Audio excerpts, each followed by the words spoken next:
as I was waiting for the 10 o'clock hour to arrive, I was listening to some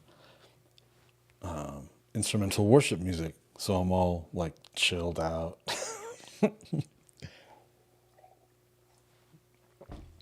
I'm all chill and reflective.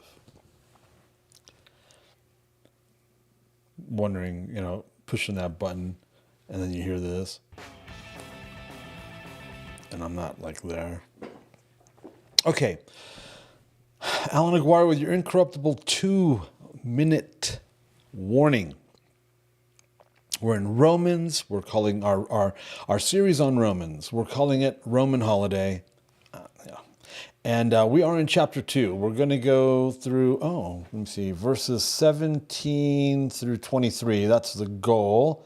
Looks like we're going to be in Romans for a while, and we have barely scratched the surface. All right, we are still in the section the English Standard Version calls God's judgment and the law. God's judgment and the Torah, verse 17. But if you call yourself a Jew and rely on the law and boast in God, and I don't actually think he's talking to Jews, I think he's being snarky. I'll expand on this more on Friday, but I run into people all the time that presume themselves apostles, prophets, Jews. And it's like, yeah, no. But if you call yourself a Jew and rely on the law and boast in God, if you call yourself a Jew and rest on Torah and boast about God, and know his will and give your approval to what is right, and know his will and approve what is excellent, because you have been instructed from the Torah, because you are instructed from the law, and if you are sure that you yourself are a guide to the blind, that's why I think he's being snarky.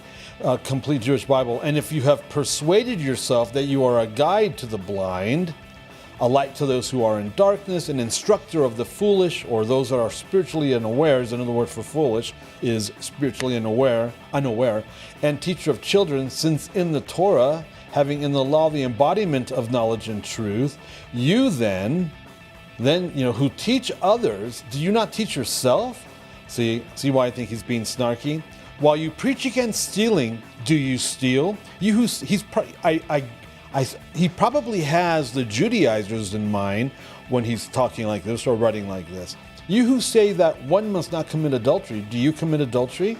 You who abhor idols, do you rob temples? Or commit idolatrous acts? You who take such pride in Torah, do you, by disobeying the Torah, dishonor God? You who boast in the law, dishonor God by breaking the law. See, that's the point that he's making. But notice the things this person or this analogy, the things that are being broken, are a lot of them are in the 10 Commandments. I wonder.